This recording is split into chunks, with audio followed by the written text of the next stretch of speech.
few premises that we're going to be working on.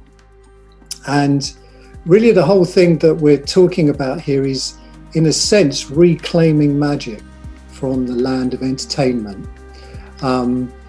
You know, in many ways, the concept of magic and the magical world, a world that is illuminated and filled with magic and wonder, has been steadily downgraded. And unfortunately, the culture that we find ourselves in at the moment it's kind of been downgraded more or less to entertainment. So, and superstition I put in there as well, because anybody that's on this core that's aware of tarot will have encountered a lot of that, I should imagine, over the time, where people just say, oh, you know, isn't that just, you know, superstition, isn't that, you know, kind of black magic and all of those kind of things. So I'm going to make a proposition here. So let's imagine that magic and miraculous are actually synonymous. So we're talking about one and the same thing when I'm talking about those subjects. Now, moving on, I think the course that we'd like to set here is really to say, I love what Einstein said, and I'm not sure whether he did actually say it when he was alive, probably a bit like a lot of these people, including David Bowie, I hasten to add, that they end up saying a lot more when they're not with us than when they were with us. So there's two ways to live your life: as though nothing is a miracle, or as though everything is a miracle. So really, I feel if we're going to really find our way in this landscape that we're working within, which is the cultural landscape, we have to adopt a way, an approach. It's almost like this, when I talk about a holding pattern for the next decade, maybe we could almost like pack up and go away now, because if you were to hold this in your heart as a premise in which you move forward with your entire life, no matter what presents itself, it's seen as a miracle. I can assure you that extraordinary things would start to happen. Now, if any of you know anything about my story, I'll try and make this as kind of personal and intimate as possible. I don't want this to just turn into kind of a dry lecture from me, because I know that's what you're not really here for that. What I want to do is to actually really get into the crux of things and share my experiences of how I've made things happen, how I've brought things about, how I've really been able to transcend what we would call the limitations in the free creative power system that I share. I call it the command. And that really is kind of like the default mode that we're brought into the world with. And I really sort of, I've used this a lot over the years, and it's really kind of talking about the fact that it's a kind of shamanic saying, and it's sort of, you come into this world with two books. One's already written, and the other one you write yourself. It's what you create. So there's not always a great deal that you can do about the one that you're given. You're handed that. That's your parents, your lineage, the people that you are surrounded by, your socialization, your education, how much money your parents have, or your guardians, and all of those things, your DNA, basically the fundamental building blocks of what you come into the world with. And then the book that you create is actually how you use those ingredients. I'm just going to call them ingredients, really. It's a little bit like making a souffle. You know, you've got, or maybe a delicious salad, let's put it that way, depending on how your dietary requirements are. If you make a salad and you're given a bunch of ingredients, and they're just the base ingredients, but the way you present those and the way you dress them and all of those kind of things then allow you to create something extraordinary from those. So this is really the kind of the background scene. So when we feel that we can actually do something about things, we have some, what's the word I'm looking for? Ability to shape reality, some ability to actually transcend and transmute the hand that we're given, should we wish to. then we step into a kind of a realm where power is kind of available to us. And the first thing that I really want to go into, and this is something that I've worked on a lot over the years, and I even talked about it in, I had a very fortunate to have a best-selling book called The Guiding Principle in 2012, and one of the principles in there, other than the guiding principle, was the fact that life is actually encrypted with what we call signature codes. So, for example, the most easy example for me to think about on this is a walnut looks like a brain, and it's actually very good for your brain. It contains all the fats, amino acids, etc., that feed your brain. A kidney bean is good for your kidneys, etc. So we can see that within nature there is kind of like a guiding presence. That, you know, the world is infused with guidance, and in this unmagical, unenchanted realm that we find ourselves operating in largely, really the secret that I've found is that if we can reactivate these principles like the signature codes, it means, and the guiding principles of life, it means we can actually come to a point where life becomes very, very, very interactive with us. So we're no longer just being bashed around by the forces of nature. We're co-participating and creating with nature. And you know, I'd offer up that actually your signature code is the pattern of meaning and action that your being is potentialized to express. So a little bit like an acorn is potentialized to be a great oak, there's something in everybody that they have a propensity for, they are potentialized to express. And, you know, in a sense, what I'm going to offer up here, which is really the foundation of what we began this with, it's seeing that everything is a miracle. Every signature code is always set to the highest potential. Now, the biggest question then posing is, how do you find your signature code? It's all very well to say this, but how do we find these kind of things? The way that I've tapped into this is that I've become, what I say, intensely curious and engaged with life. Now, most of us are in the game of distraction, and we're distracted by all kinds of different things. We're distracted by family, commitments, the internet, our phones, just the general day-to-day stuff of actually just keeping ourselves on a steady ship is enough to distract most people.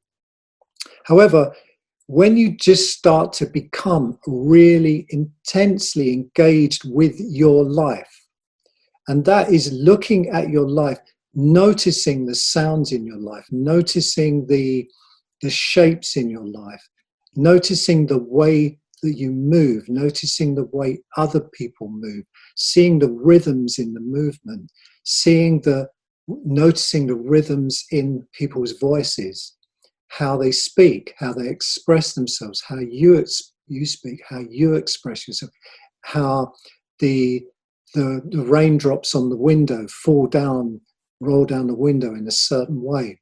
So you start to become incredibly interested and engaged with life. Now, this isn't something you can't just say, well, suddenly you're going to become interested in life, and you know, how do you make yourself interested in life? You actually practice it.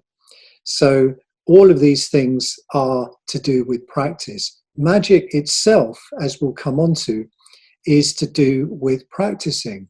And although you might say as babies we're born and we're born with a magical sense of things, you know, we are at one with everything, and then at a certain age, whether it's 1 or 2, yes, that's right. Similar to, someone just asked if it's similar to mindfulness. Yes, I would say it's similar to mindfulness, but it's actually less. It's more engaged, because the key to mindfulness, I suppose, is to kind of come back often to the breath And the breath is very important. So noticing how you breathe and the rhythm of your breath and the movement of your body as you breathe is good to notice. But it's also noticing the other smaller things and details, and not trying to be mindful of it, but just paying attention and seeing what comes into view. So what I'm going to be talking about later is that when we do this every day and we find that actually life starts to engage with us. Yeah, absolutely. There's someone's just said that they find magic a totally different thing from mindfulness. That's a good way of saying it. However, what we'll come on to is the fact that a lot of these things all engage with one another. So if you were to adopt a practice of mindfulness, then I'm sure that actually is a way in, and what we're looking for is ways into this. So that's the proposition here. So I'm just saying that meaningful connections, synchronicities, appear where there was seemingly previously nothing. So most of the time we're staring at things and we don't actually see very much. Yeah, we see a very limited amount of what's actually available to us. So these are just kind of skills that if we hone those skills, then we start to prepare ourselves for success, prepare ourselves for a way of orientating us in the world. Yeah, and yes, that's correct. Looking for signs of magic, you could say. So actively engaging in the search for magic. So I don't think they teach this much at schools. They don't actually teach you to look for something magical. And just on this note, pretty much I think everyone on this call is actually looking to really move something and get something create something in this coming year, in this coming decade, and create with real power and intensity and passion. And really the thing that I've found mostly over the years, and it's always surprised me so much, is that there is such fierce competition for average. And the higher up you go and the higher your sights become on what you wish to create, the less competition there is to, or the less resistance there actually is in terms of people after that spot. We'll come on to resistance in a moment. There's a different kind of resistance when you get higher up. The resistance low down with the crowds all battling out for average is this kind of intense, me. It's kind of the ego zone. And this is where, most of the worry and anxiety and inertia and trepidation hangs out. So it's really like all of that stuff really hangs out a lot at the bottom. That doesn't mean there's not fear at the top, but it's a very different kind of fear. So the kind of reptilian fear, the very base fear, seems to hang out where all the people are competing more or less for the same thing, and which I just call average, basically. So there might be 3,000 people going for an average job, but only 3 people will go for an extraordinary one. So that alone just narrows it down. So in a sense, you could say, well, look, really, your job is to be extraordinary. And then we're going to talk about how you activate that and how you do that. So these are really key concepts. And if you've read the free material that I gave out before this begun, and I give that away, the creative, what is it? Creative power, whatever. Creative power. I've even forgotten what it is myself. Creative power system. So that's kind of a systematic. I call it a system because I'm really trying to get away from this whole thing of it sort of the kind of new age concepts. Nothing wrong with the new age, but I think we just need to just get involved and say that actually we can create magic and we can create extraordinary things. And there's a way to do that, and you can learn how to do that. Yeah, if you don't necessarily have to be predisposed to be magical. I certainly wasn't on many levels, and I've had to learn these things. Now, in there, I talked about context and creating context. I like that, new age and old age. So context for me really is a way of saying the same, more or less the same thing as kind of like a vision. But it, you know, when we say a vision, it seems to have this vast quality and amorphous quality about it, which people tend to get very confused for. So when you say, right, how do you create a compelling vision? It's often very difficult for people to get their heads around that, especially if they haven't managed to create or they've created compelling visions, but not lot's happened. So really what we're interested in here is actually how you become effective, and you start to move atoms and make things take place in your life and in the world. And the way that I've found is the most direct is in creating context. And context is really magic. So magic in the form of a context is an act of creation, what I call the magical spark. Now, that is literally creating something out of nothing. So the context that you would create is not predisposed to what's gone before. So the way we normally are taught to work is that you move forward pretty much based on what's happened in the past. So you've got one eye in the past, and what you tend to do is that past tends to leap over your shoulders and jump into your future. So you're pretty much always looking into the past, because the future is pretty much determined by what you did in the past. Now, when you create, you bring a context. Now, what is a context? A context can be pretty much anything you decide a context is. So you could have a context of wealth. So a context of wealth is the context you've created. You create the context of wealth for your life, okay? You could have the context of magic. So you create the context of magic for your life. The important thing is here is that you become the creator of the context, okay? This is not something that's handed out to you. You are actively creating this, yeah? The good news is about creating context is that you don't have to stick with one that doesn't fit, okay? So it's not like you've created this huge, great vision, and you're moving towards this vision, and then, you know, something goes wrong, and, you know, it knocks it off course. And then after more and more you go on, it just doesn't seem to fit with you. So often that seems as, you know, you kind of stuck to the bitter end with that. But actually a context is also magical because it's very malleable. You see, the context that you create, so you create a context of abundance.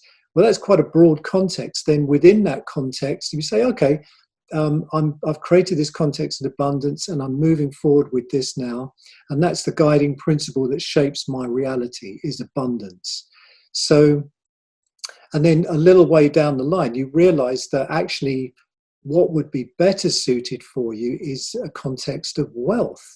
So you can explore that. So magic is about really being able to bring things into existence because you say that they come into existence. Yeah. So it gives you an enormous amount of power over your life and and turns you into a co-creator with life, as I was talking about before. So we're going to come more onto this in a while, but these two things are really absolutely key if you want to create something. And as someone, like I said, I don't want to dig too much into my own life, but I want it to be personal. When I wasn't creating things in the way that I'm sharing now with you, it doesn't mean I didn't achieve things and get things done, but the exhaustion of doing those things was really enormous. So forcing things to happen really, really, really takes its toll. Someone's asking, is this something you can write down and put into a prominent place? Absolutely, absolutely. The more visible your context, the more involved you are with it, and the more it envelops your life, the more it will come to life. So, for example, when this is before I started working with David Bowie, and I was running my own design and media company in London, and we were pretty much getting average clients. So we were kind of like an avant-garde design company, working on average work. And no matter, it didn't seem to be, no matter how much I seemed to try, I couldn't actually win these really ultra creative projects. I was like, how do I get in there? You know, the more I was, you know, we had all the right ingredients, but then I realized that actually I wasn't bringing something to life. There was something missing in the mix of our company. So though it had all of those right ingredients, that magical spark was missing. And I went home one night and I just sat down and I just said, you know what, I want to be, want this company to exist as something extraordinary. I want it to bring about something extraordinary. I want it to be the mechanism through which I can be extraordinary. And it was like something just clicked into place there. And in a confession here, I don't think I even believed that I could be as extraordinary as this kind of thing came through. Nevertheless, within a month, pretty much things started to move. And I'll explain more about this later, but you know, within 2 months, we had David Bowie as our main client. So just to show you that these things actually, I'm not just talking about stuff that, you know, that I've learned. These are things that I've actually put into practice myself and used. Okay, so we've got context. We'll be talking about that, and I'll go into detail about that a little bit more. But the other thing that I wanted to come on to, which is absolutely crucial, and I think this is so overlooked when people are trying to really bring something wonderful to life, and that is the notion of environment. So we have context and environment. These two things are interplays of magic and success, and how we activate things. So we become activated, actualized. So environment is really the space where your context can manifest. And your job, or our job, is to lovingly tend to that environment. So really what I'm speaking about here is that if the environment is right for something to happen, the likelihood of it happening becomes stronger and stronger. So if, for example, we have the garden as an analogy, if you're tending to a garden and you have the right soil, the right amount of sunlight, the right amount of water, the right amount of insects, you are tending to that environment and making sure that it is the optimal environment for the things that you want to grow. So if you plant a whole series of seeds in that environment, then if those seeds are the kind of things that love the environment of that garden, they will grow and flourish. Yeah, they may need a different environment, but the thing is that you need to become sensitive to the kind of environment that the thing that you most want to create will grow in. See, so you know, just a very kind of rough example of this. Sometimes when I'm coaching clients, they'll say to me, you know, that's fantastic. I want to really create something extraordinary, and I want to create something that really makes the world a really wonderful place, that really makes the world more beautiful. And then I say, well, tell me about where you're trying to create this from. And they say, oh, it's a bit of a mess now, and I've got all these things in the way, and then I've got this to do with that.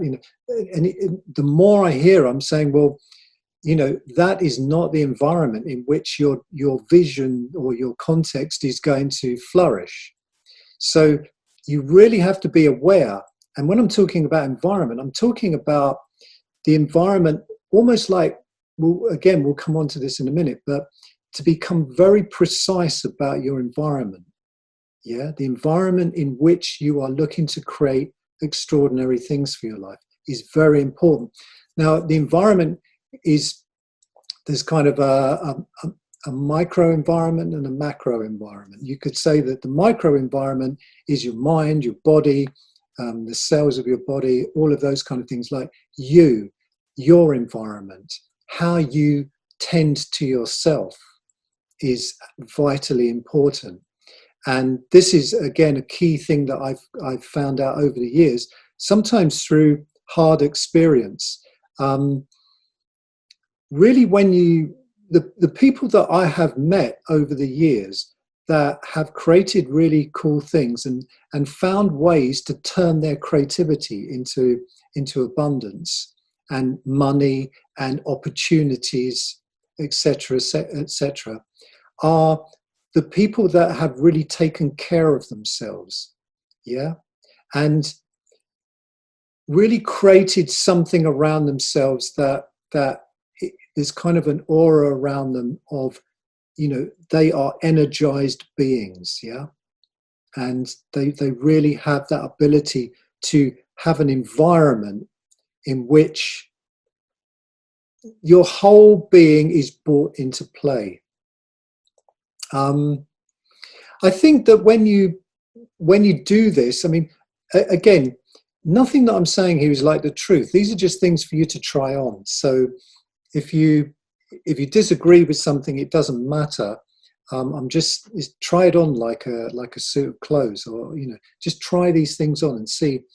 The worst thing anyone could try and teach you is the truth. The truth is something that you have to discover for yourself through your experience and how you experience life. Now, your environment is the context and environment are absolutely crucial. These are things that are going to, have a knock-on effect. So, getting back to this idea of the context. Now, you've probably all seen this in the Creative Power System giveaway book, and I just wanted to kind of just go over this because, in a way, this is how I see magic actually taking place.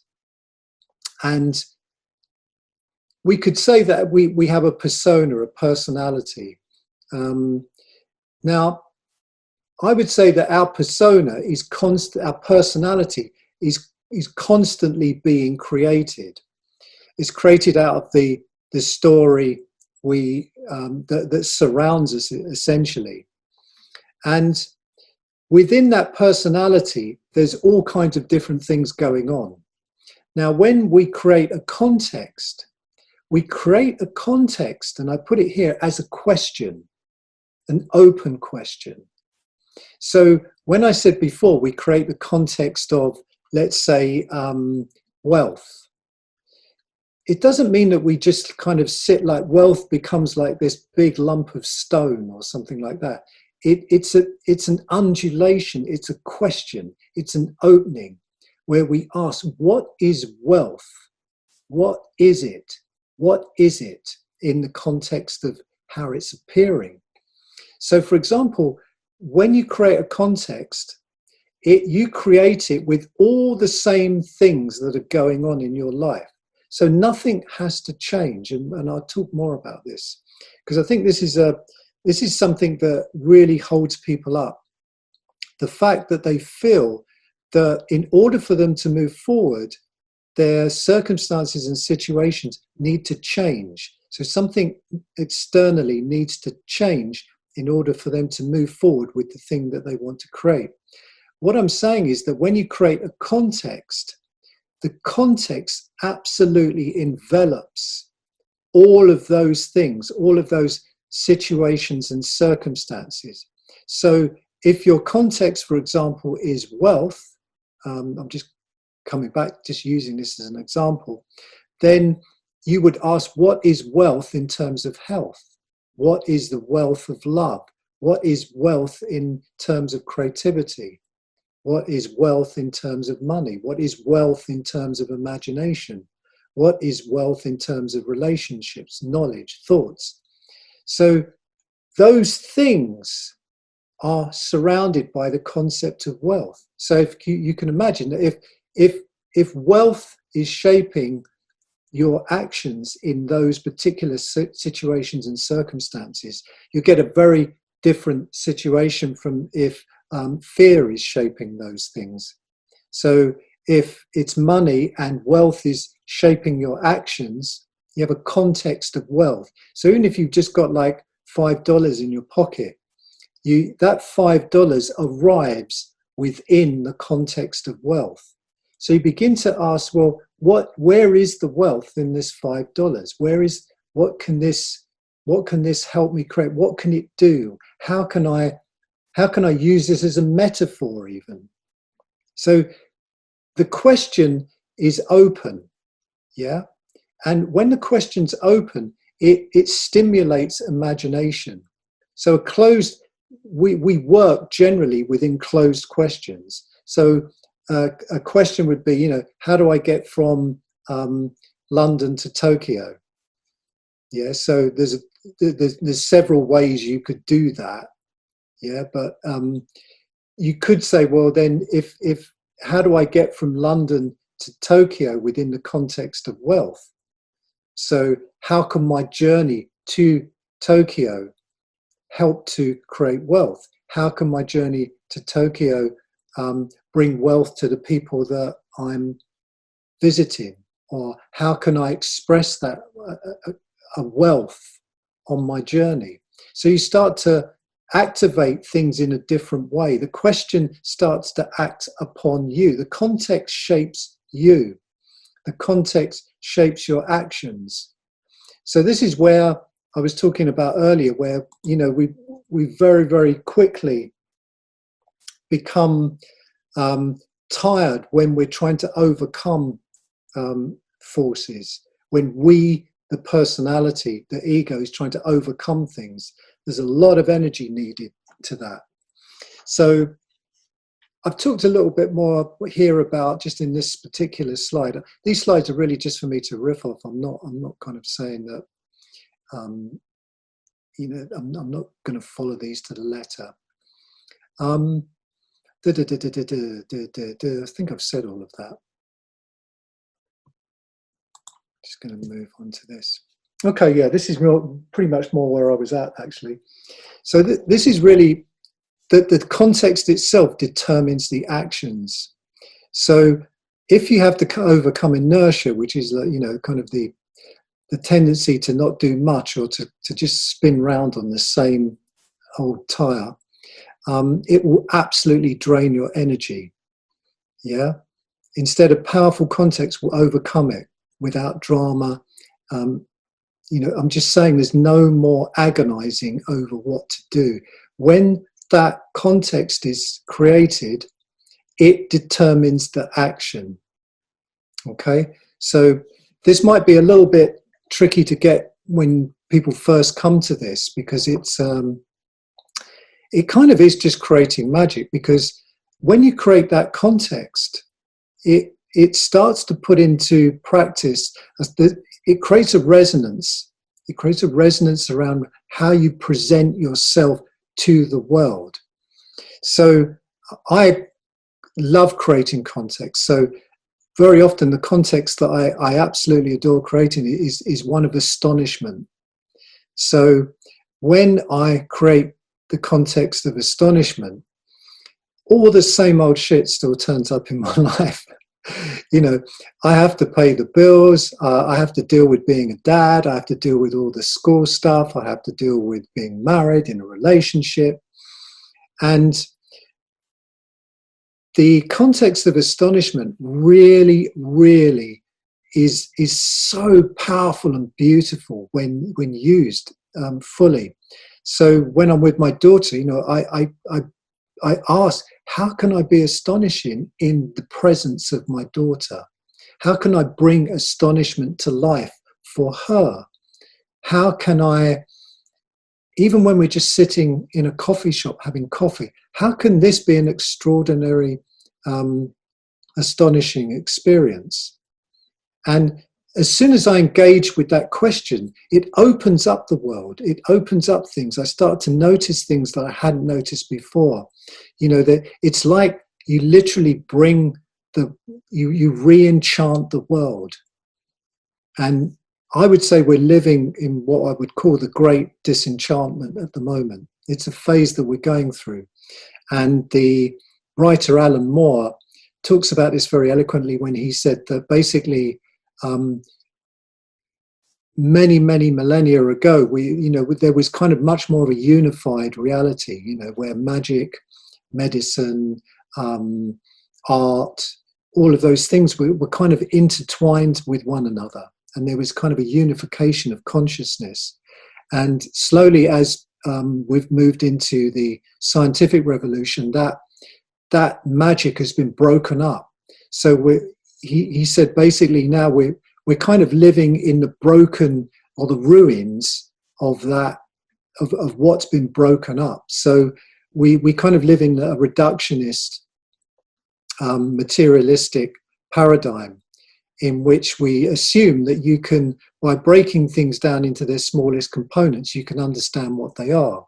So that's a little bit like saying, by understanding all of the neurons that firing in the brain and light up in the brain and the peptides, etc., that are going around the body, you can understand what love is. But we absolutely know that the understanding the mechanisms of the body when someone is in love won't tell you anything about love. So really, when we're in the frame of creating contexts, and powerful creative contexts, why would you create a miserable context? We were pretty much nearly at the moment just handed off pat the fear survival context. So most of us are trapped in a survival context, and that kind of leaves us in a world that's hostile. And I think what it does, it sort of gives us a framework in which we try and move forward, like I said before, in a very linear way.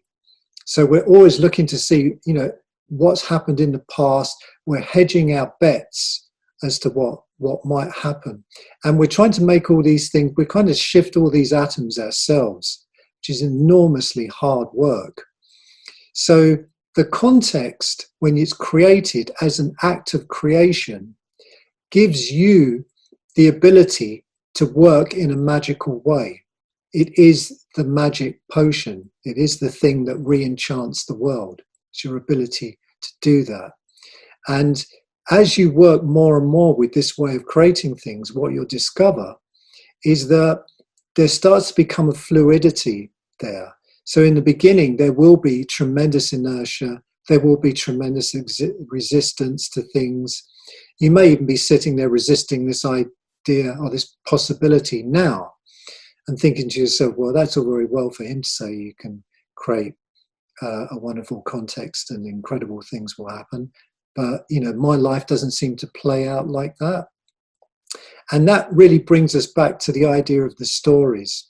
And a few people have sent me messages talking about this, this idea of when our story is shaped by what I call the command or the survival context that we're handed. And we were handed that for good reason. You know, the world, in order for us to be here, our ancestors needed to survive. And there was often a huge brutality in the world to overcome. So it was necessary to have that. But now I feel that there is a real possibility for us to transcend that survival mode and come out of that. And the wonderful thing when we talk about alchemy, it is the ability to transform things, to transform one thing into another, to transform substances. And in particular, what I'm talking about here is creative alchemy. So creative alchemy is even better because it means that you bring your full creativity to play. So what I was talking about before is that your entire life is brought into the mix. So you don't wait for something to be different in order to allow the context that you create to start shaping and molding it. Nothing actually needs to be different. And I use this kind of analogy of lead into gold a lot because I think it's a really, really powerful one. And basically what it's saying is that to turn lead into gold, you actually have to fiddle with the protons. And lead has 82, I think it's protons. Someone will correct me if I'm wrong on this. It doesn't really matter. I'll happily go on with my idea of things. And gold has 79. So actually, the process of that transmutation is actually for the substance to have less instead of more. So the other concept of always feeling we need to add something, very often the process is of taking things away, stripping away things that aren't necessary. And in creative alchemy, in the creative alchemy process, we look at what needs to be thrown into the fire, basically, that alchemizing fire. So, very often this can be a process of straightening things out. And going back to environments, environments also mean relationships, friendships. There's the other thing of in AA they talk about doing a very full and thorough inventory of your life. Is it inventory? I can say. He said infantry of your life. Kind of really looking at things in the cold light of day, I suppose, or in the warm light of day. I prefer that way of saying it, and really understanding that when we start to look carefully. And again, going back to what we really started this whole thing with, was actually paying very, very careful attention under the belief that your life is miraculous. And within this miraculous thing, there is a communication. And when we're open to receiving that communication, we can really start to see where there are friendships that actually don't support us. There are conversations that we have that don't support where we want to go and what we want to do. And we'll be talking about declaration shortly, and this is how this all starts to fit together into the magical context.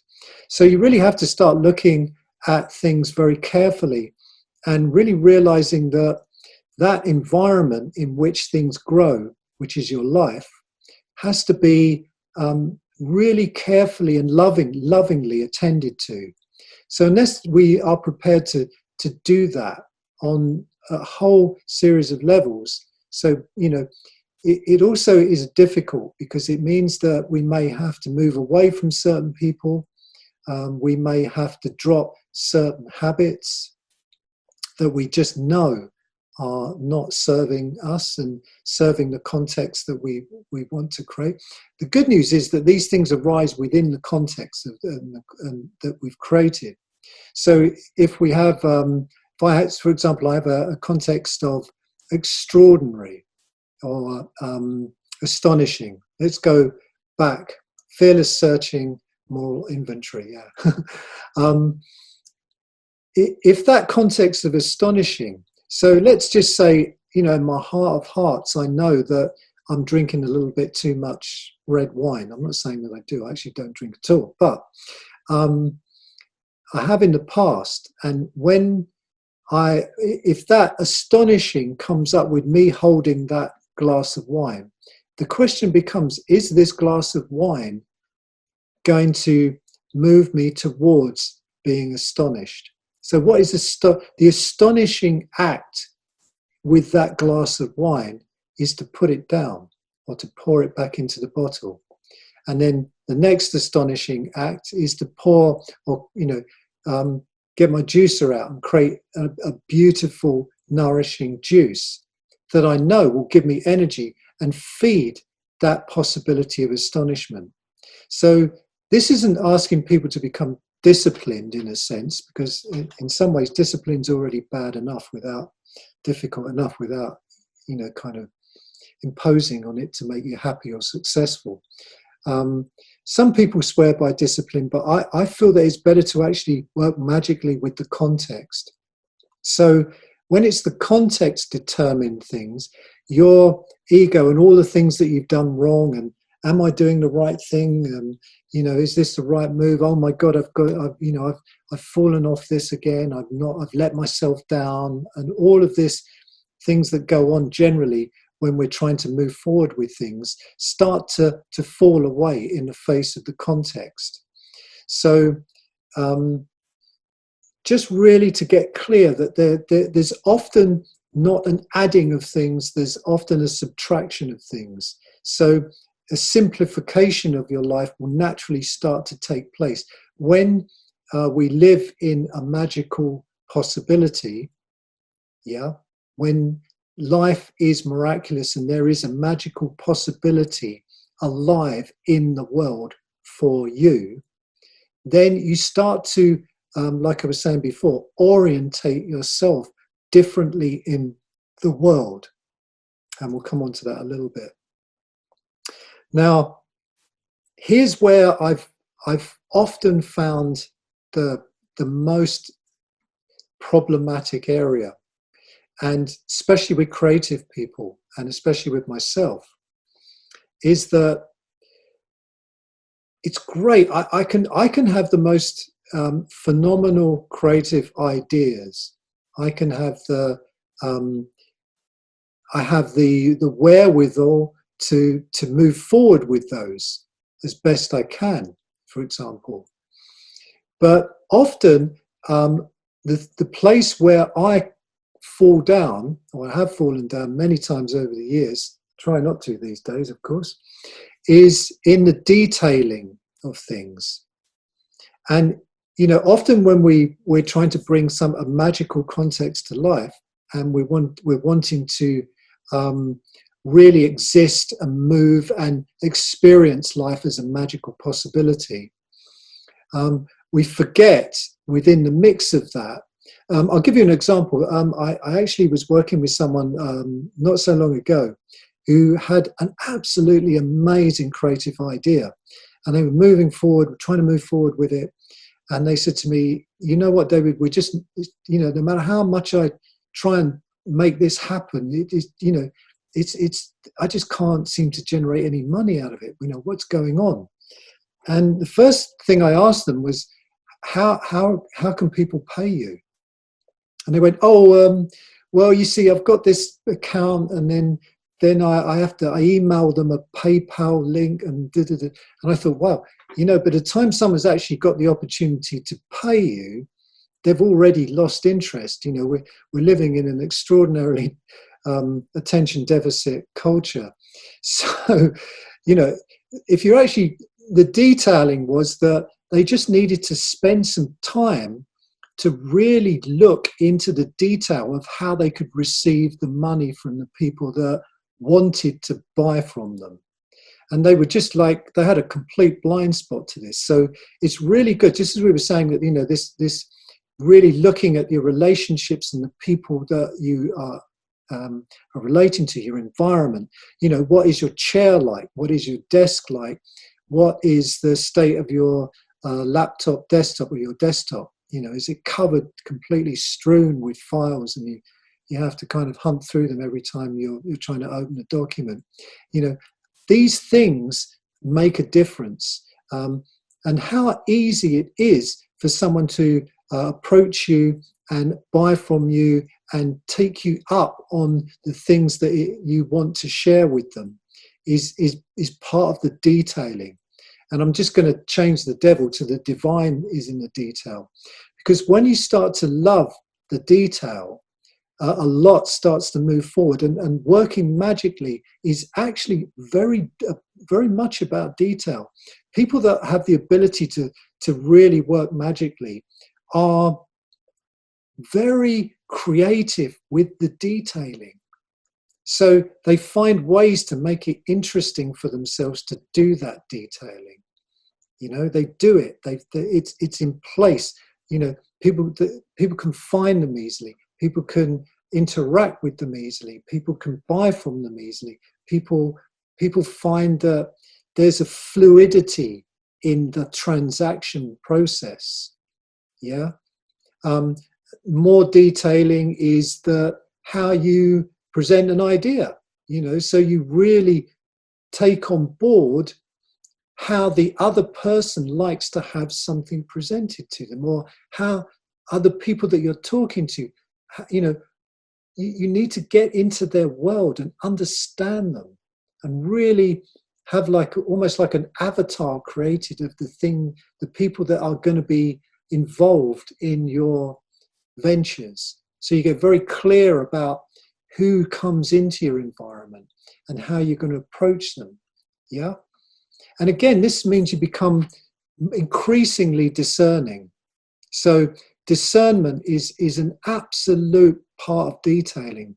So, you know, I'll give you a very good example.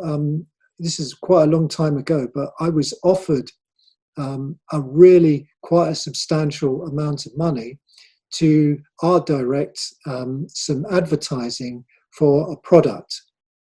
And when I looked at that product, the company, I really thought to myself, you know what, this does not fit with my values, but it would be great. It would buy me a house. It would do all kinds of things, you know, make me very comfortable. But at the end of it all, I really understood that wasn't in alignment with who I was and what I was really about in the world. And turning that down became an easy process. It just didn't fit into the scope of things. I don't know why I've got onto this, actually. I've lost my thread with the detailing. Doesn't matter.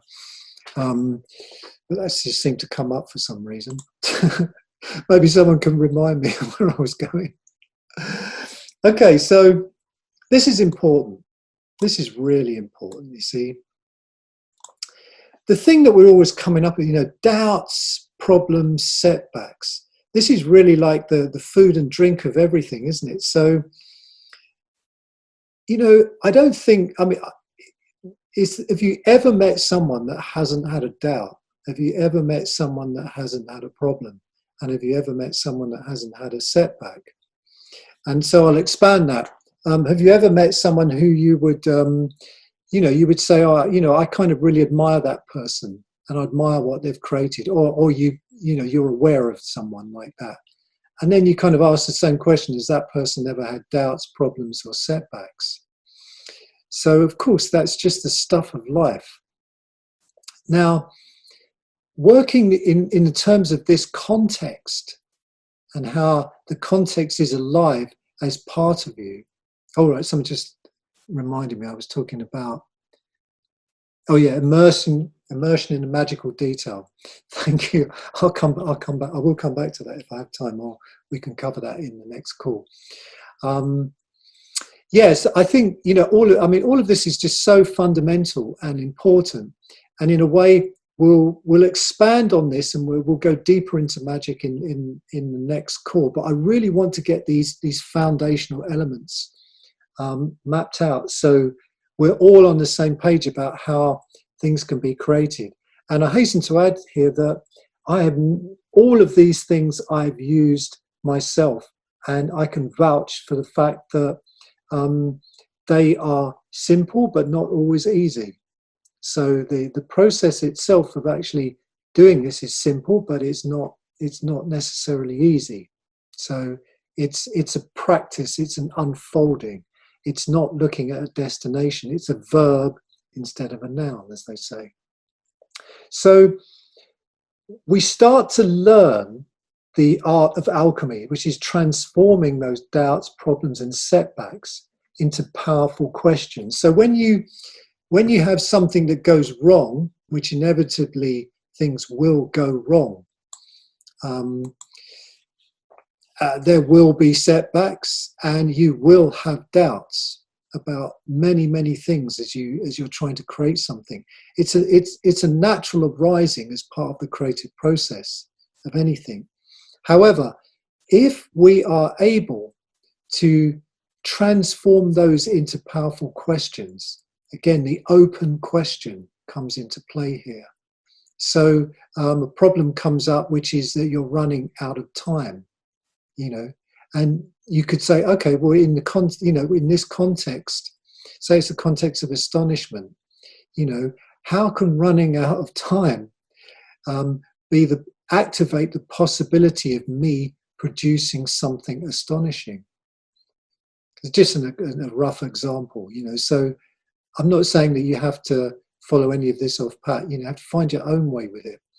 But really, the thing that I want to get across is that the world will resist you trying to create things, and it's part of the way things are set up.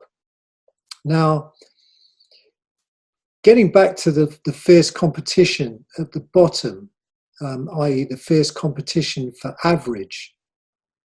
Now, as you start to go up and your context starts to become more ambitious, more fruitful, more fecund, more vital, you will start to realize that you're rising above where pretty much everyone else is stacked out to.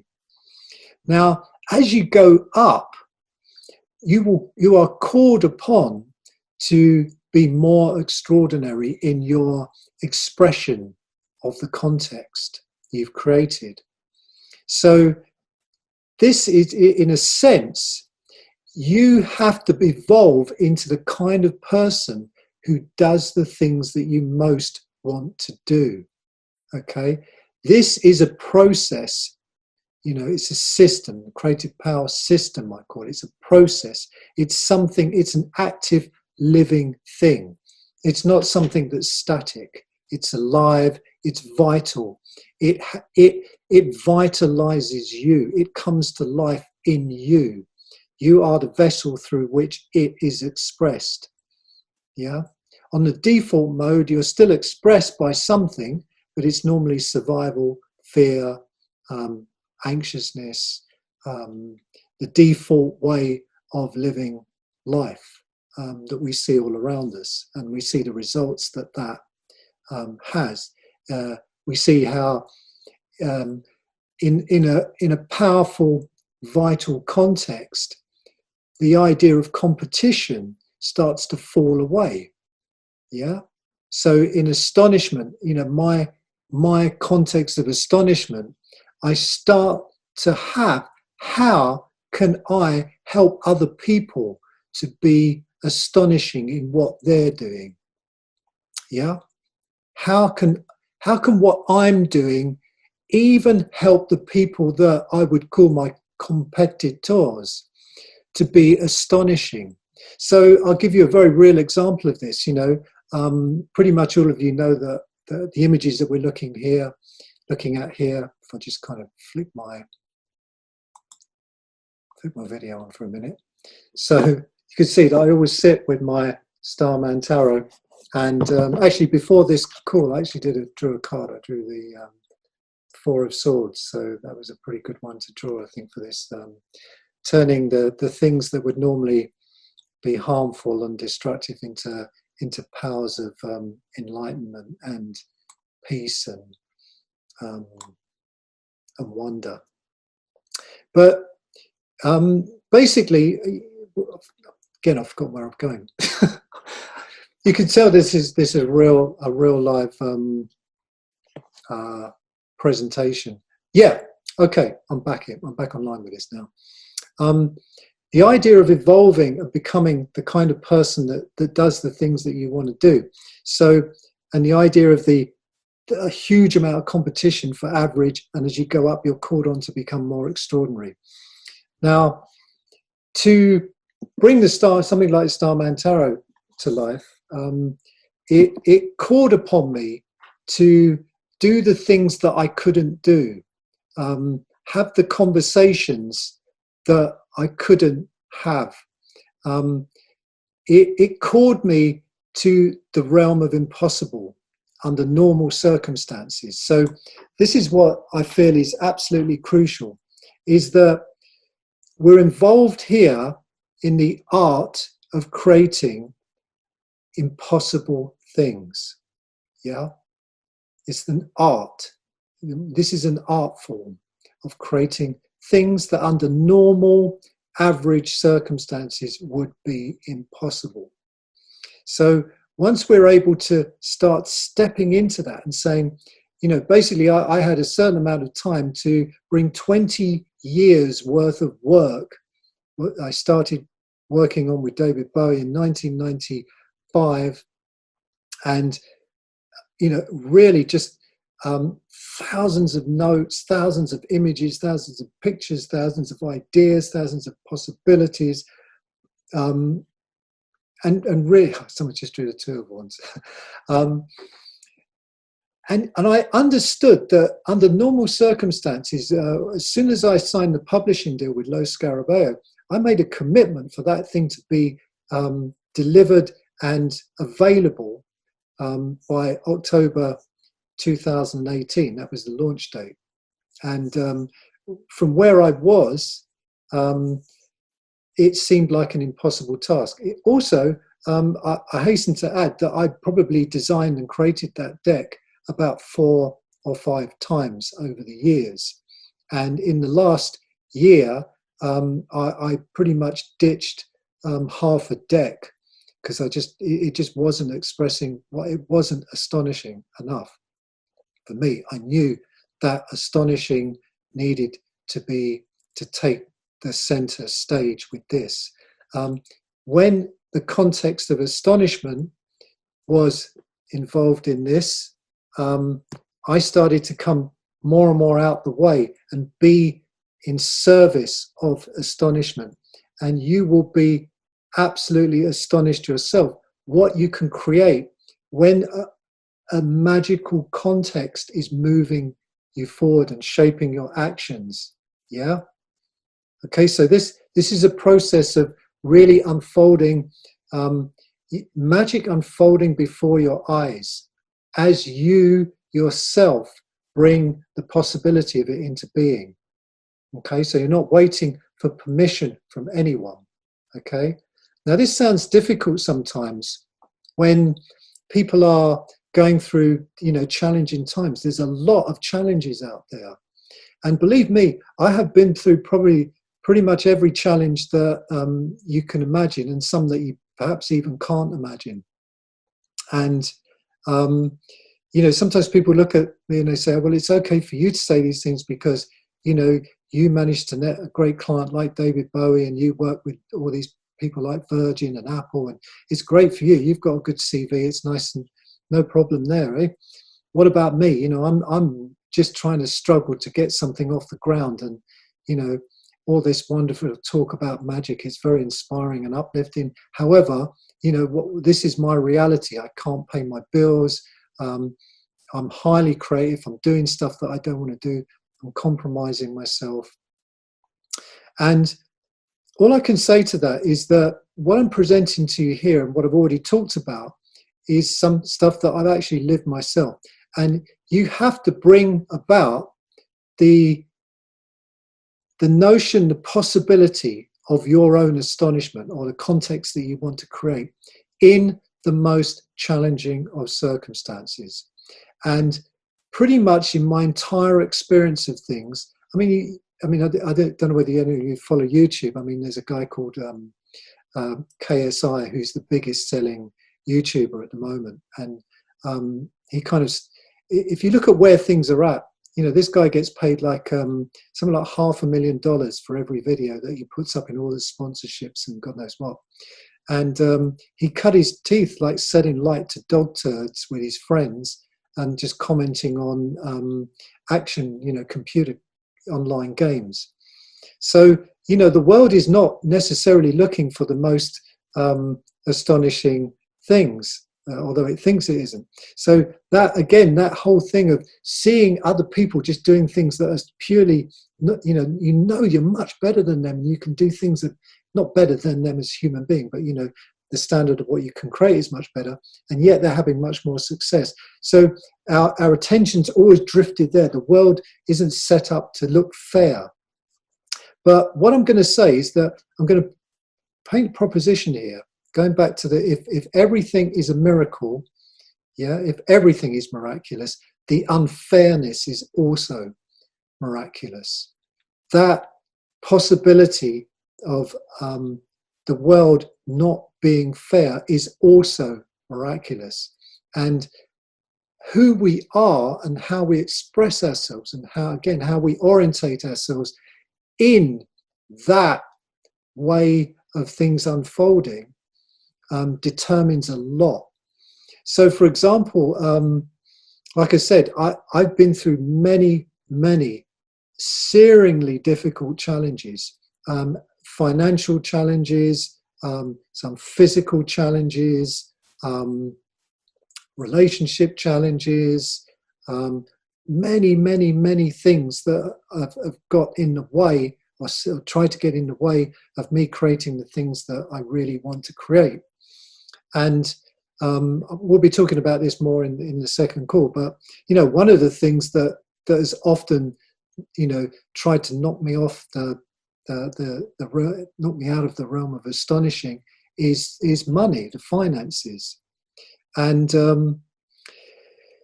you know, the interesting thing is that, again, just because you've got some big names on your CV, sometimes that actually makes it more difficult. I know people like, you know, this thing of not feeling sorry for successful people. I don't classify myself as successful. I classify myself as fulfilled and expressed. So, you know, that thing of, you know, we see someone driving around in a Ferrari who's depressed, and sometimes it's difficult to feel sorry for them. But I can assure you that having more money does not make you more happy and more well balanced. I can absolutely vouch for that from my own experience, and I've now had the experience of being in the presence of some very wealthy people, working with them, and I can tell you that that is not the case. So it's very difficult to see that when you haven't experienced that. So, you know, they just have different kinds of problems. Someone's just asked about living your potential. Let me explain this, because potential sounds like something that's in the future. When you are potentialized, so it's living your potentialization now. So when you say, I'm in the context, or when I say I live in the context of astonishing, that is active now. It is potentized now, in this present moment. It's not waiting for a future event or to arrive at somewhere for it to actually be active for me. So, for example, if I have let's imagine I have no money in my pocket, but I have this wonderful idea.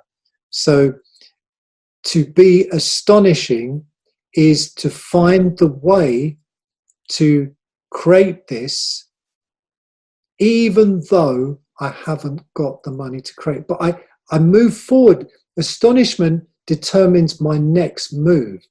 So my question would be, how can I be astonishing, or what is astonishment without any money in terms of bringing this thing to life? What is astonishing? So the astonishing move might be to have enrolling, very powerful and enormously frightening enrolling conversations with people that I know that have some funds, and say, I need you to back me on this. Yeah. So really what this comes down to, the context moves you forward to do frightening things. This isn't like an easy ride. And I think that's where, having been in the kind of like, I mean, although I'm an artist and a designer, I'm also a philosopher. I'm fascinated by philosophy and what consciousness is, fascinated by the concept of magic and wonder. I'm also fascinated by human potential, personal development. That's been an obsession of mine for, 30 odd years or whatever. And I think that often people start to get into a little bit of a rut with these things where they feel that you've got to, you have got to be a certain way in order for things to happen. Now, again, what I'm saying is that it doesn't matter how you are now. The context works upon you the minute you bring it into existence. Yeah, this is in a way, I'm probably just saying the same old thing. I say the same old thing to every single person that I work with. All my work expresses the same thing. I'm just really a one-trick pony. But what I'm saying here is that this one trick is the foundation of bringing magic to life for yourself, for the world, for all the people around you. It's got a corona to it. So I've actually forgotten what the next slide is. Yeah, okay. Now this is important. Cast radiance spells. Now, spells that have, we could go into that, how spells, and we've got spelling and language and all of these things. I talked about this quite often, that we have a working week. So we're getting, effectively that same word, we're getting weaker as we work. And then weekend, we have it's the end of being weak. We get a couple of days to try and get our strength back before we become weak. So in our language, the way we express ourselves unfolds a reality. So when we, I think I'm going to come on to this. Hang on, let's see what my next, yeah, okay.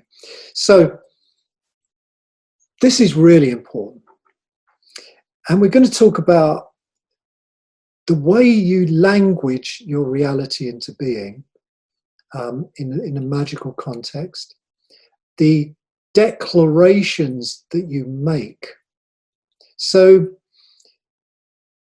most people, when they're operating in kind of normal world, there's a lot of reasons, justifications, and excuses for things. And getting back to those two books that we had, just keeping an eye on the time here. These two books that we have, the one that we give and the one we create. Now, I don't know about you, but if you look at your life and you really look at it, and look at most people's lives, and you look at it and you think, well, if this was a book, if this was a piece of wonderful literature, what would it be like?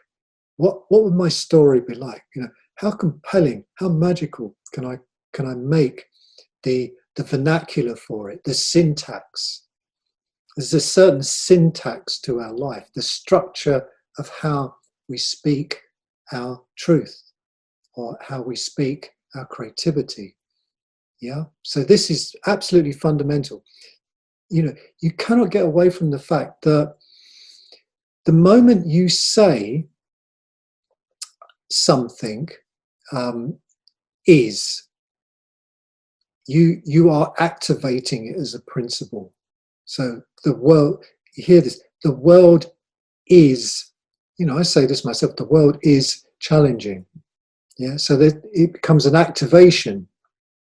And really if there is any discipline in this, it is just to pay attention to that and just see how you talk about yourself, see how you talk about your projects, see how you talk with people. How,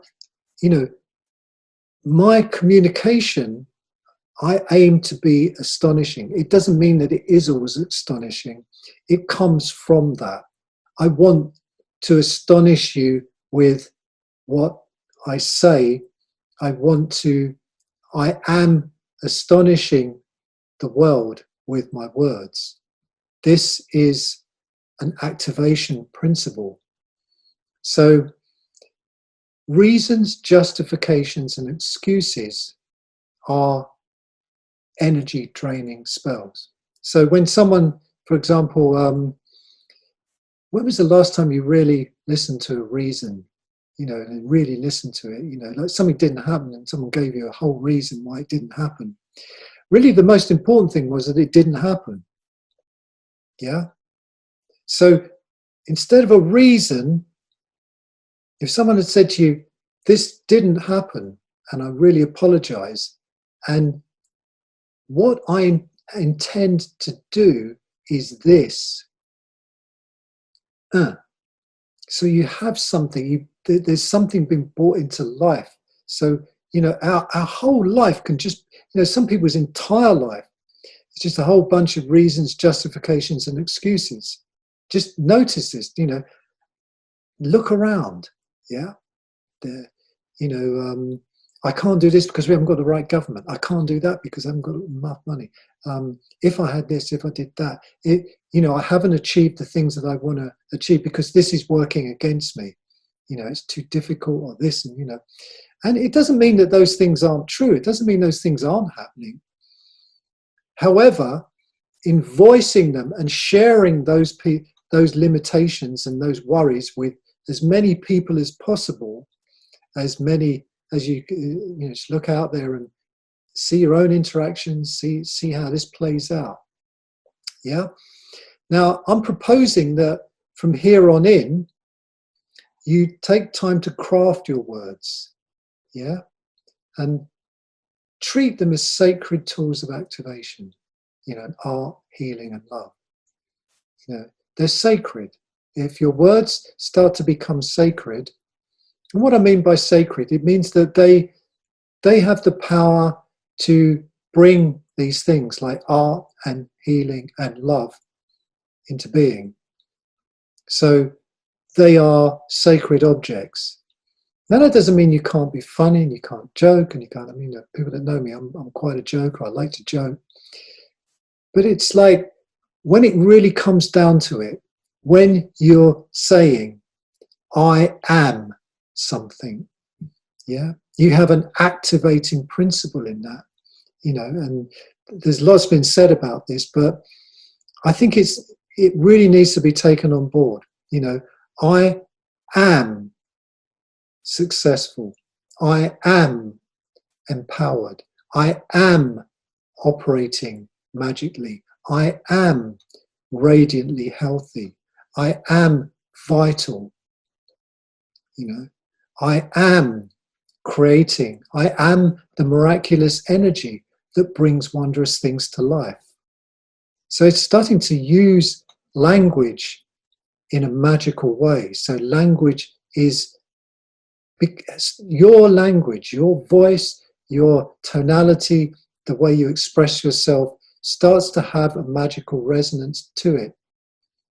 Yeah, and what you'll notice is that when you converse with people about things that are kind of serious, we could say, that you're really passionate about and you want them to happen, yeah, you start to treat the words around the thing that you're bringing to life as really sacred, really, really sacred, yeah, and you guard them, yeah, and again, going back to this environment, you tend them, they're part of that environment. How you share something, even these throwaway comments, oh, I'll never do, or I'm normally rubbish. Meet someone, they say, oh, I'm terrible with names, and they never remember your name. So something to be aware of. Now, this all sounds like really kind of, in a sense, this is all kind of, we've probably all heard this so many times, but to really take it on board means something more than to just hear it. Yeah, it means that you are declaring that this is the way that you're moving forward. Okay. I think it goes without saying that, stay true to your word. I mean, so many people talk about this. And, you know, it's easy in these days not to stay true to your word. It's easy to just send a fax, or send a text, send a fax if it was 1980, perhaps. You know, at the last moment, I can't make it. But it's like, you know, when you say something, treat that as sacred, and do everything in your capacity to do that thing that you say that you're going to do. This point, I feel the next point, speak no harm to yourself or others. Now, in the Creative Power System, I actually talk about magical languages, or languages with a much more magical connotation to them in ancient times. You could even say kind of lost languages, perhaps, that are no longer present for us. And in this thing of starting to realize that the vernacular that we're given, again, this thing that we're handed, speaks a lot of harm, yeah, and creates a lot of tension. So even the word intention, you know, we are in inner tension, we're tense. You know, so it's difficult to be intending something when there's this tension. So what we're really looking for is magic is fluid, and then it coagulates, fluid, and then it coagulates into things, fluid. So there's a sense that when we adopt the policy of not speaking harm about others, we don't speak harm about the things that we are trying to create. So, you know, often when things go wrong, it's quite challenging to not start to speak of what it is that you want to create in a negative, harmful sense. And when people get in the way of you creating the things you want, it's difficult to kind of not become subject to the general flow of the way we speak about things and the language we use. So I'm proposing that even if you just did this as a social experiment, so, you know, over the next, this year, you know, if you can't manage all the other stuff, just speak about your projects and ideas in terms of the real love that they will create in the world. So this starts to bring everything up to a very different level. Yeah, you start to just work in a different way. Yeah. So this idea of living through declaration takes away all of this will I, won't I, can I, can't I, how do I, and all of these things. Yeah. So you start to create the things that bring you most alive. That's your context, the spark of magic, the spark of life. Yeah. And then things that show up within that context are infused and enveloped by that context. That context becomes the holding pattern in which your life shows up in. Your life shows up in that context. Yeah. Without this creative intervention, it shows up in the cultural context, the one that you're given. Or, you know, it seems so, just in the ordinary way of things, it seems that we've kind of created this life, and we've not, I mean, you know, the atoms and molecules, but, you know, we've gone to this school, we've done certain things, we've found our way along, and we seem to be good at this and that. But actually, if we look at it, we really kind of like, honestly, it's quite shocking to see how little we create in that way of doing things. It's almost like nothing. We almost don't create anything. Yeah, it's kind of we're on a linear track according to where we're flicked off at the start. You know, and we just don't have a broad enough scope to see that that's what's happening. As soon as this creative intervention of bringing a context to life, adopting that context as the holding pattern of your life and the things that you create, and letting that determine your actions, your words, how you move forward with things, you'll see there's a marked difference in the way you are in the world.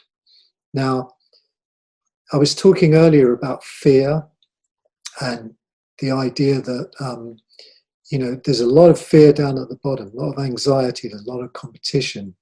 Now, as you go up and you start to bring the possibility of the very, very higher impossible things to life that you want to create, what you'll notice is that you'll still be challenged, but you'll be challenged differently. Now, what do I mean by that? Well, it's one thing to, this is what I mean by it. I'll be very precise. The thing that you're looking to create, the thing that really has potency and wonder emanating from it, pretty much always exists past the point where you would have given up.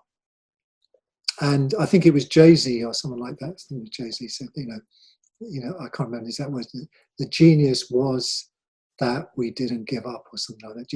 The genius was in that we didn't give up. And I'm going to propose that when you have a powerful context that you've activated, there is also activated as part of that, again, this idea of synonymousness is genius. And that doesn't mean like genius as in, you're an Oxford Don. This means the genius quality of life. And there's a geniusness in not giving up. Yeah? Because when you understand that genius of not giving up gives you an enormous advantage over so much. It gives you an edge that you understand that you will bring what you declare into being.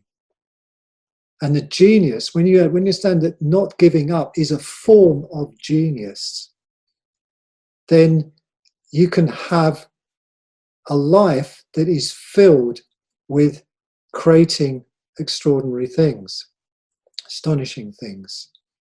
And it doesn't matter what those things show, the situations and circumstances, keep getting back to this, it doesn't matter what they show up in. Yeah? So whether you've got the resources, whether you haven't got the resources, whether you've got the right people, all this agonizing over how do I find the right people, how do I do this, all of that. The context determines the next action. So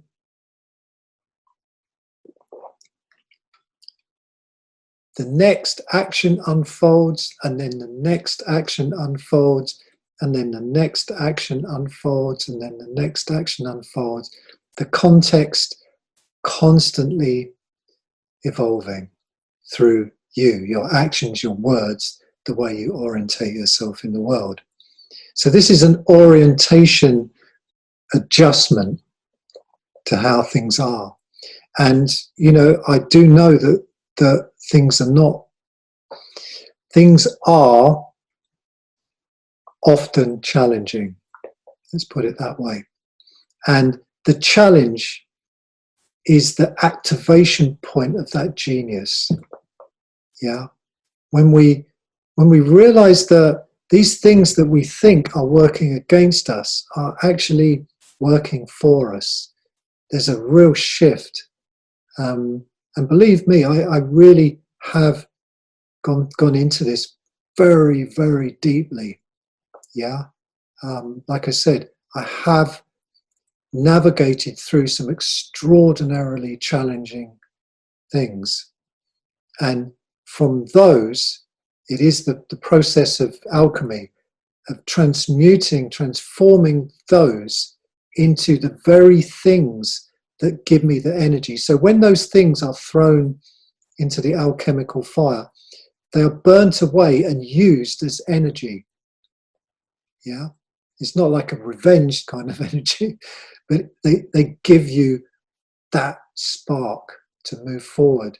And what you'll discover is that when you're moving forward in this particular way, the thing that you thought was actually your limit before just goes way, your limits start to go way up.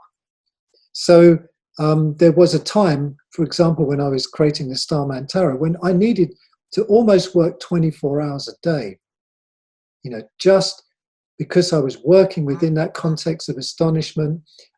Everything that I did was moved by that context. Yeah.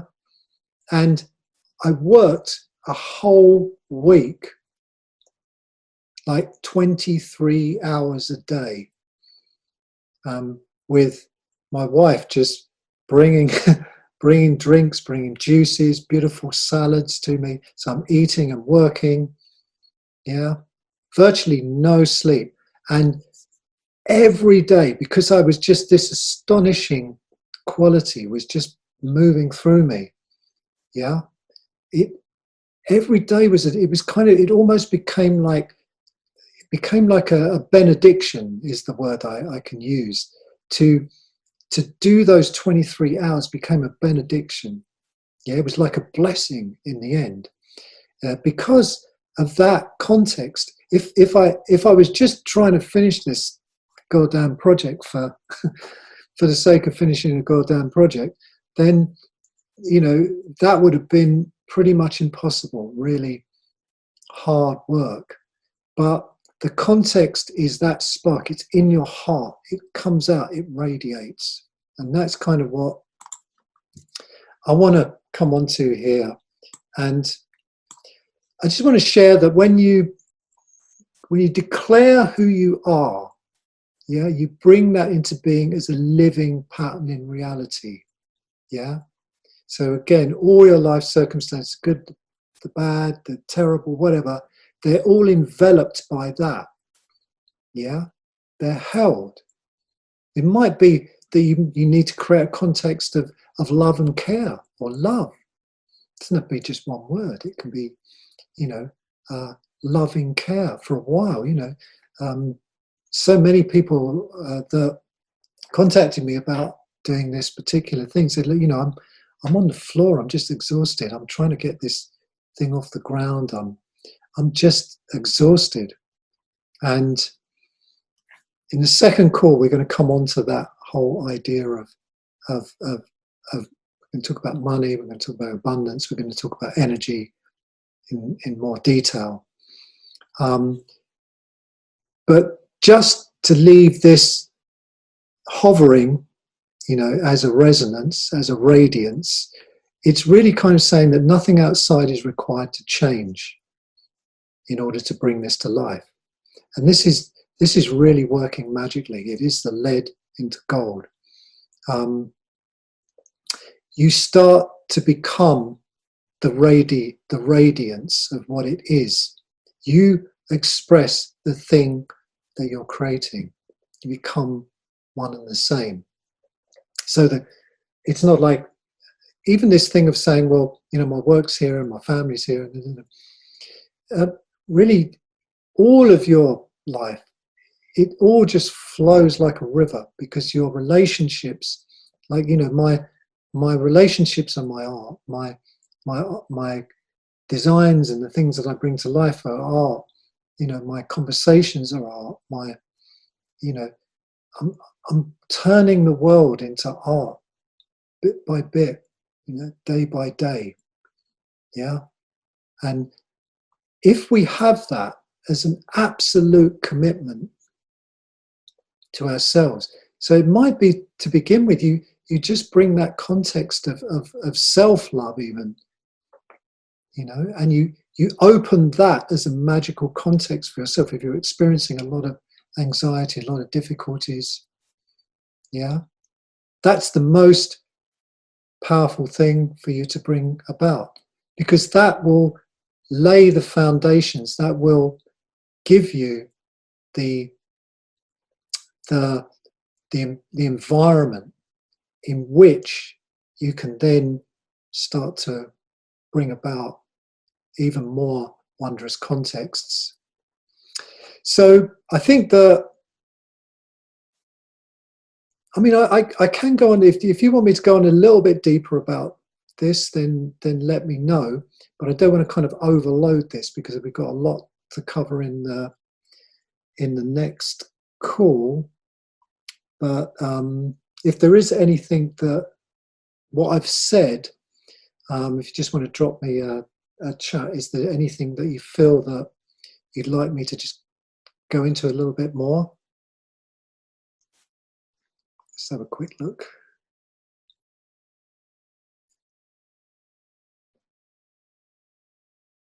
Okay. Yeah.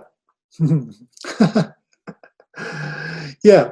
Well, basically, it's a good point, actually, because I asked you to do some things before you came onto this, and you're not necessarily going to get into that too much until the next call, because hopefully you'll see why I've asked you to do those things.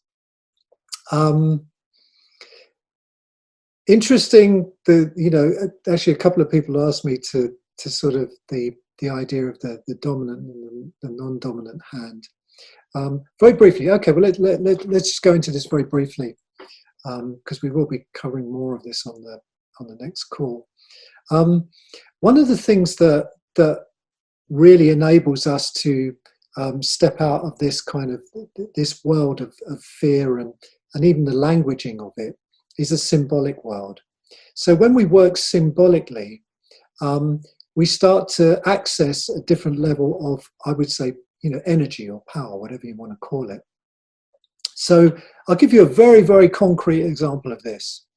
And, a lot of my friends have been, some of my more practical minded friends have been astonished by how I bring things into being. So I'll share some of my secrets with you now, if you like, just so you start to get an idea of why I asked you to do these things. Every time I start a new project, I create. Thank you. A few people are saying some nice things there. I create what I call a magic stick, which is it's like the talking stick, but this stick is the expressive, creative stick. And I'm just trying to look around and see if I've got one. I normally keep one in my office. I think I've stripped it out now. I was trying to be practical and just sort of have this kind of open.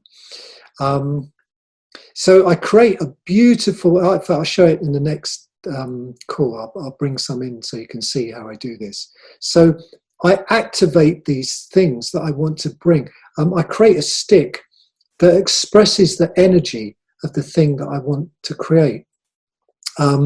And this is working shamanically, and it's working by sort of bringing these elements together, these kind of energetic possibilities, and representing them symbolically. So there's it's kind of like a magic wand, I guess you'd call it that. Yeah. It is kind of like it's an evocation. It evokes something. Yeah. It's like placing something in this material realm that's come from the immaterial realm, the spirit realm, the realm of wonder, the unified realm, the realm of ideas, possibilities, the radiance, however you want. It's bringing that and it's concretizing it. And it's almost like a totem that plants itself in this reality. I do that for all the things that I want to bring to life. I do that for the possibilities in my relationships, for the products I want to create, the art I want to create. Yeah. So I start to look at these things of actually tangibly representing something. Absolutely. Some great comments coming in. Yeah, absolutely. Got some writers, actually got some very talented writers and creatives on the masterclass, which is fantastic. And I actually bow down to many of you. Many of you I've learned some wonderful things from, and I thank you. The other thing, the other part of that is to see that it's kind of like looking at where the unsaid can be said. So, things like family constellations, I don't know whether you're familiar, they're very, very effective at this. They're sort of, they're turning members of your family into, are represented by people that don't have an emotional connection to them, and they're not them. Your father's represented by someone different, your mother, maybe your spouse, etc. This idea of juxtaposing, doing things with the left and the right, the dominant and the non-dominant, it allows us to access part of ourselves that we wouldn't normally necessarily be represented. And because it's symbolic, the resistance doesn't come up so much, where we can see things that are there very clearly. It's like it's tangible. It's not conceptual. I suppose it is conceptual, but it's how can I put it? When we work symbolically, and we work in conjunction with how we declare things, it's another effective tool that activates a magical response in the world. So it's when we look at the things that can't be said, we often find that there's things in there that we weren't maybe even surprised about, that were possibly just getting in our way, holding us back, not allowing us to really express ourselves. For example, which is interesting, one person that I was coaching a while back that did this process, a very similar process, actually lost their voice for several days, completely just randomly lost their voice. They had no voice at all, couldn't talk. And I said, well, what was, and they basically, they drew in a face of themselves, and it was nearly all just this big lips with teeth and tongue. And it was really like they realized that so much energy was spilling out in the way they spoke about themselves, and they were losing energy. So we're going to come onto this again in the second call. Well, a lot in this second call now. But one of the biggest things that we're going to talk about is obviously money and abundance and all those kind of things. But we're going to talk about it in the context of energy, how we, again, can orientate and augment ourselves so that the conditions are ripe for the things that we want to appear, to grow into. So, for example, money will not come unless the conditions are right for it to appear. Nothing appears unless the conditions are right. Magic is about playing with those conditions. So we create the environment in which impossible things, extraordinary things can come, astonishing things can come into being. So these are the ideas that we're going to be playing with. And I really invite you to sort of take these things on, Don't trust what I'm saying. I'm sure you won't, but there's no need to trust what I'm saying. I'm not saying the truth. I'm not saying this is the way to do it. I'm saying that this is the way I've worked, and now this is the way I've worked with many, many people. I've coached possibly hundreds of people individually and then in groups with this material, and worked with them and seen that when you take this on board, you really do experience a shift in how things unfold for yourself and your world around you. So if there's a takeaway from this, I would really just, within the next couple of days until the next call, just take some of these ideas on, just play with them, just have a feel, and here's the deal. You see, with most personal development, most people that are talking about stuff, teaching stuff, what they say to you is that, when I say have a feel, what I'm actually saying is is take it on. Take it on. It will work for you. Yes? It's not, there isn't a question of will it, won't it work for you? If you take this on, it will work for you. It does work. So I just want to be clear about that. You know, I'm not saying, oh, let's just try it on, and if you don't like it, if it upsets you, then, you know, let it go, and, you know, we've got something else here a little bit later and might fit you.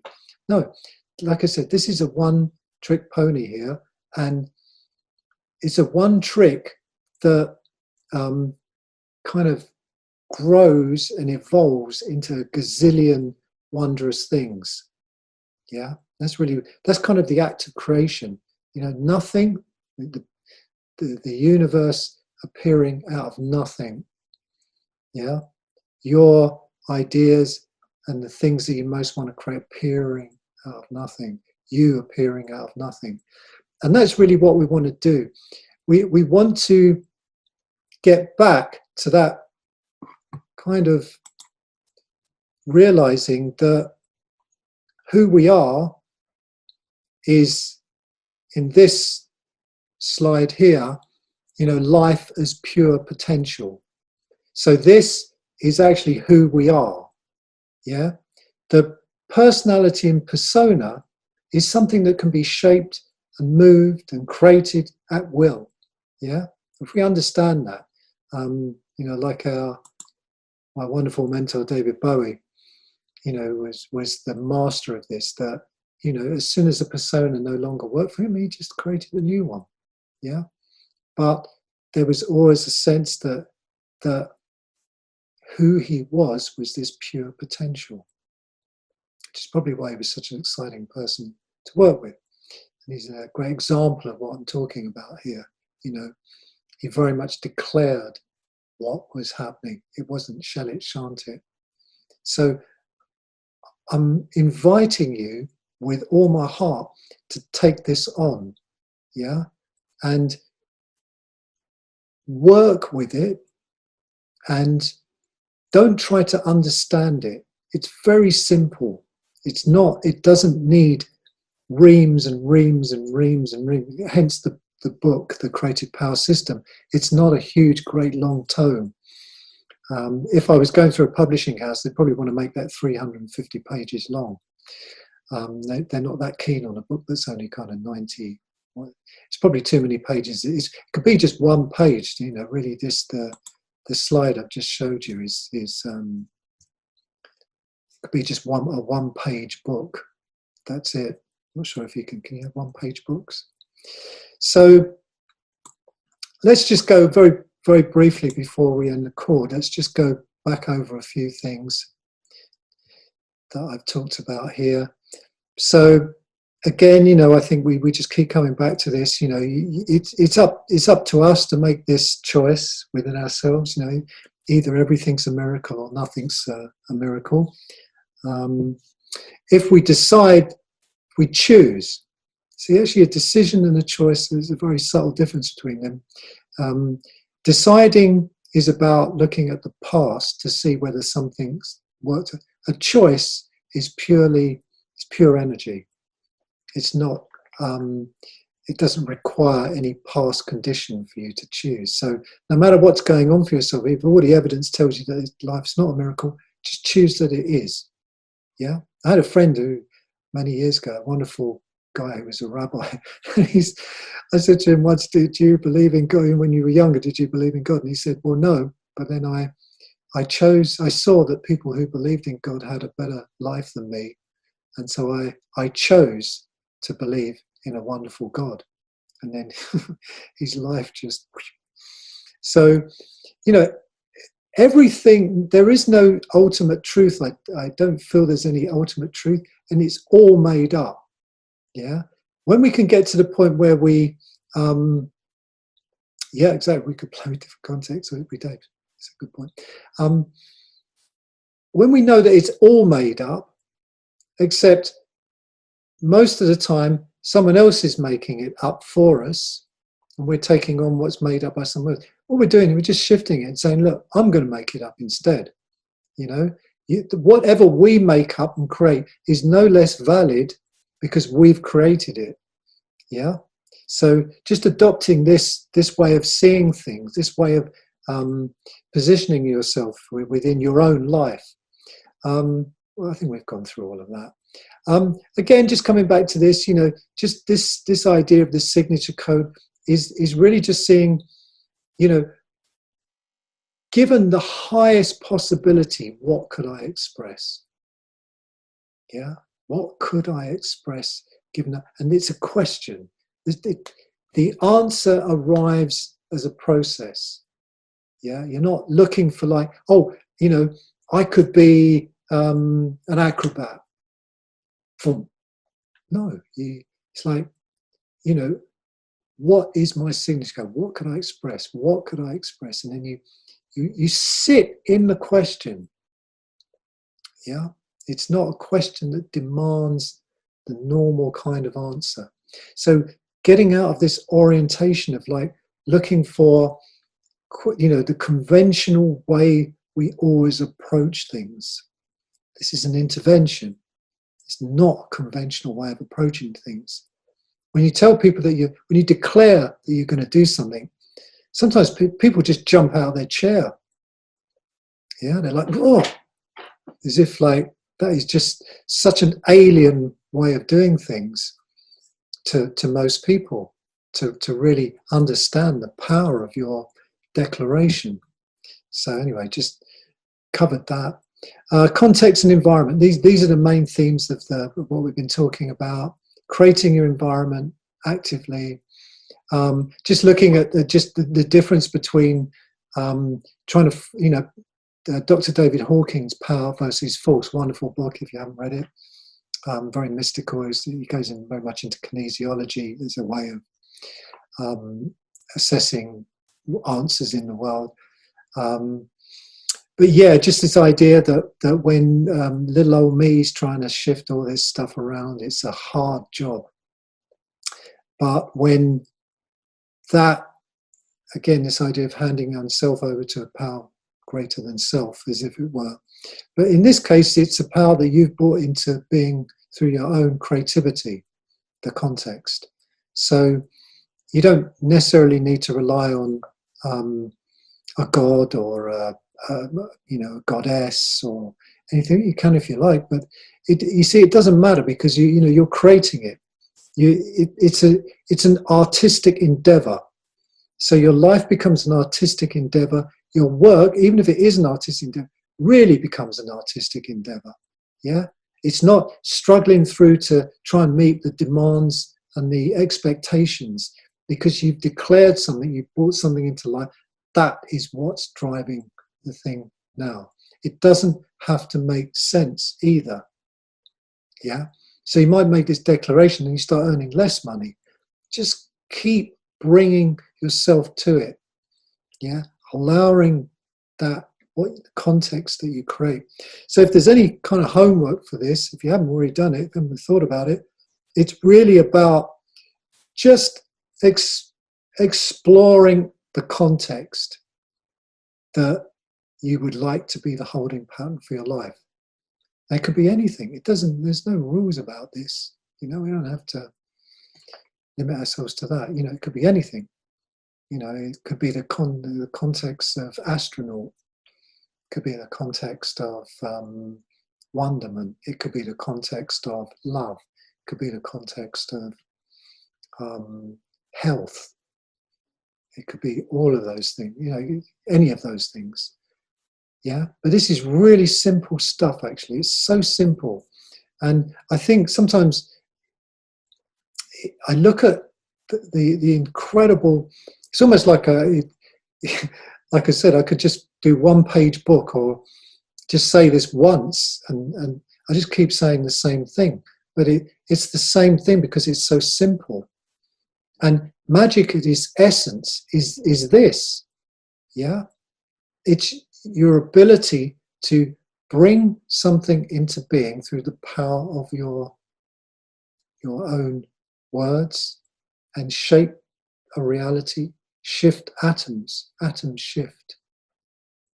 You can shift atoms around, that subatomic particles or whatever. Yeah. And then working, as we'll come on to in the next call, you know, starting to work very magically and shamanically with your the way that you do things. Yeah, just to finish this off, like yeah, if you can't decide, you know, your context, don't try and decide it. You see, then we're into decisions. You know, trying to make a decision. Choose one. Yeah, just choose it as an act of creation. Don't deliberate. Choose it. Yeah, choice is open. It's magical. It happens. Yeah, don't deliberate. Don't even do anything. Just go for a way with the declaration that I am creating the context. I will create the context. You know, let it unfold. Because I think, again, with this thing of coming into like power versus force. Power is effortless at its core. Force is draining. It's effortless and energy giving versus huge amounts of energy draining, difficult. And when we talk about energy in the next call, there's a lot of things that we're going to cover there, I think. And it's really getting to the crux of when we actually start to flounder and fall down, and how to really understand how this way of working transcends that and enables us to really move to a different level. So I think I'm going to end it there, because it's pouring with rain in England. I know there's people from all over. I just wanted to thank you all for coming along. It's I had quite a few people that, just because of the sheer weird geography of things, that said, oh, it's going to be like 3 a.m. in the morning and I've got to get up to take my kids to school and stuff like that. So thank you very much. I really appreciate you more than I can really express, for just giving me the privilege of sharing this material with you. And like I said, I really just wanted to reiterate the fact that these are things that I've lived them, and I know the incredible power that they have, this way of working has, in order to bring things about that you would never normally feel are possible. Yeah. And even if you've already brought something extraordinary to life, yeah, there's so much room for incredible, wondrous things to happen. Yeah. And you know, for me, this whole thing is a benediction. The art I create, the ideas that I share, and you know, I'm just so appreciative for everybody that is willing to give me their trust and experiment with this amazing thing called life, with these ideas. And yes, just lots of love to you all, and thank you so much for being there. And I'm amazed that the technology sometimes just is so phenomenal for creating things as well. So it's the world is actually just so ripe, and I love the word fecund, which it is. So, okay, just on a very practical housekeeping level, I will be sending out the login details for the call on Friday, tomorrow, kind of UK time zones. So for the people that are going to be listening to the recording, well, anyway, they'll get it anyway. But those will go out in email. So the email that you signed up for this Creative Alchemy Masterclass for is the email that gets sent the details. Okay, because one or two people said to me, oh, I didn't get it. So if you check your email, have a look in your spam folder. God forbid I should be a spam, but you never know. Just want to make sure people are getting the messages, because a few people kind of messaged me on Facebook at the last minute, said, I don't know how I'm going to get on the call. So just on that practical level, check your email. There will be an email coming from me, and it's done on a pulse system, so it goes, just blocks it out to everybody. With login details for the next call. The next call, we'll, like I said, we'll be talking more about the whole energy side of things, and you know, again, going into some really good ways of keeping this context alive, because really our job is to bring life to life. Yeah, I see that as a profound mission that we all, or invitation, actually put it that way, that we're all given, the ability to bring life fully to life. So just let this kind of, I was going to say desiccate, that's not quite a word I was looking for. Just let this kind of percolate. And, you know, there's no thing that there's no particular way you have to leave this. Just let it percolate, see what happens, yeah? And then in the next call, we'll concretize things a little bit more. And, you know, I'm going to just kind of ask you all the way through to just make these commitments, yeah? Just commit to this way of working. It will work for you. It will. So I'm not offering a if, but, and a maybe. I'm telling you right up front, putting my whole neck on the line and saying it will work.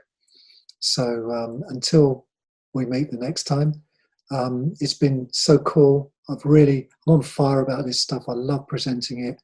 I love the fact that you're up for it.